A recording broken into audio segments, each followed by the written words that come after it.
today we're going to be working with one of my favorite products of all time. And I was really slow to get my hands on it. It's the Pentart Fineline Crackles. And as you can see over there, I'm just going ahead and I'm putting down my step one. Now you'll find step one is the consistency pretty much of Mod Podge, or not quite an Elmer glue, a little bit thinner than that, but it is a little tacky, and you're just going to want to put that down and then make sure you dry that thoroughly. Now it can be left to air dry. That is what they recommend, but of course I'm always in a hurry. So that was step one, down and dry. Of course I sped that up for you. And then the second one you're going to find is sticky and a little thick, but not as thick as the first coat. And again, we're going to dry this up. Now, I'm just doing this on a little scrap piece just because I wanted to really show you the crackle on a dark surface and a light surface. And I thought this was going to be the perfect opportunity to do that.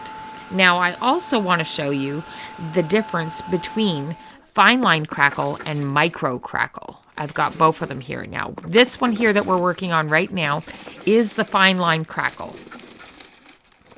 Now, these are some waxes. This is just a few of the many different waxes that Pentart has available. I haven't tried this pink one before. It's really gorgeous. I think it's called rose gold.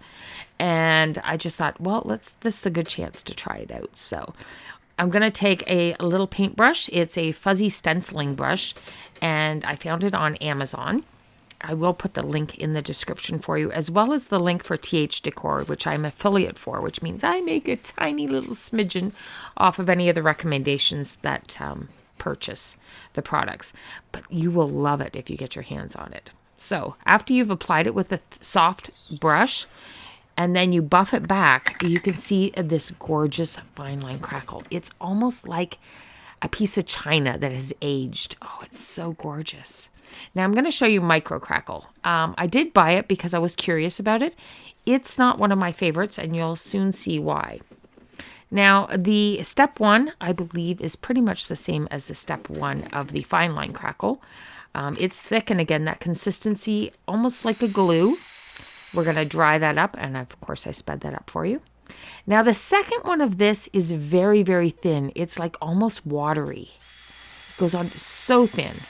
We're going to dry that one up as well too. Now again, if you let these air dry, it will work just as well.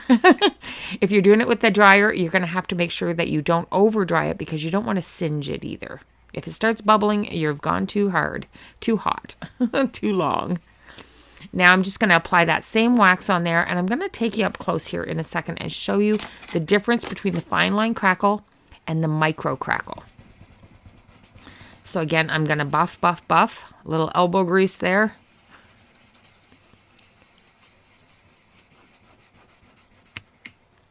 Do you see the difference? First of all, it takes a lot more buffing because there's so many little crackles, but it's almost like a snake skin. And I've never been a fan of snakes. Definitely not a fan of their skin either.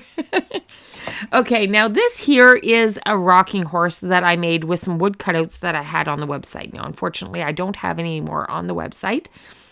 These were made that you could decoupage them, or you could just paint them up and make cute little rocking horses. But I kind of thought, what if we did a fine line crackle on it and make it look like it's a porcelain ornament? So we're applying our step one again of the fine line crackle. I'm going to do all the edges because I want it to have that really glassy look. Now also, to add to that glassy look, I should add that there is a varnish that you need to put on these. It's going to make it waterproof. It's going to seal it up really well. And you don't want to use just any one. You want to make sure it is a solvent-based final coat. So I will put the link for those as well in the comments. And they come in different finishes. There is a matte finish, which is going to give you a very dull finish.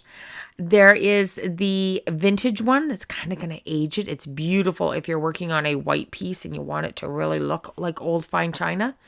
And then there is the glossy one, and I'm going to use the clear glossy on this project afterwards. So I'm just making sure I've got them all nicely covered. You don't want to go over it too many times. You want to get it down as quickly as you can. But of course, there's lots of little nooks and crannies on these horses, so I want to make sure I've got full coverage as well. So just bear with me for a second here. Just make sure I get that little edge. And then we're going to let this dry. I did walk away. I went and had some supper. Then I came back and I kind of finished it up with a hair blower. Now I'm going to go in and I'm going to apply step 2. Oh, there's one thing I should have told you. When you're doing this, make sure that your paintbrushes are clean and dry. And I don't mean just you wash them this morning and they're dry this afternoon. I mean like let them sit for 2 days. Because there is any moisture in that paintbrush at all, your finish is not going to be very nice. It gets a little streaky, a little hazy. So make sure that it is a clean, dry paintbrush that has been drying for at least 2 days. I'm not saying one day won't do it, depending on your climate, but better safe than sorry. So I'm going to apply this to both sides, as you can see. It's just to speed up the process for you, so you didn't have to watch me do one side and then go back and do the other side the same. Fortunately, this is a piece that can stand up in between, so I didn't have to lie it back down. There we go. We're just drying this up. Now, I don't know if you can see that yet, but there is some fine line crackle popping in there. It's if you're really quiet and your hair blower isn't too loud, you can actually hear it kind of crackling, almost like Rice Krispies. Now I'm going to go in with a wax. This time I used graphite, I want to say it was. It's a dark grayish blue. It was another one that I hadn't tried yet, so I thought it was a perfect time to try out another color. So far, my all-time favorite, though, is the bronze.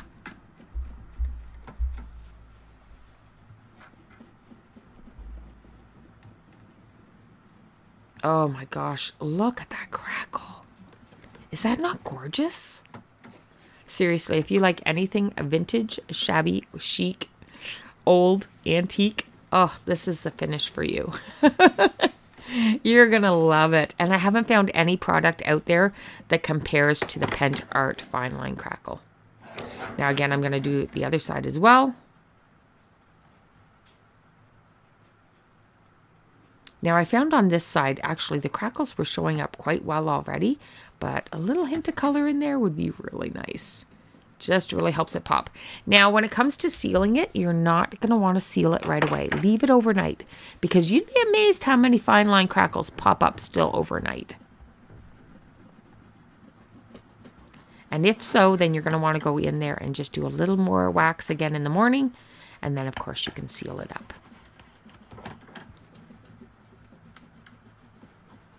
Look at that. Is that not stunning? Oh, so pretty. Now, I hope if you enjoyed this project that you'll come back and you'll see us again. Make sure you like and subscribe. We've got lots more crafting to do.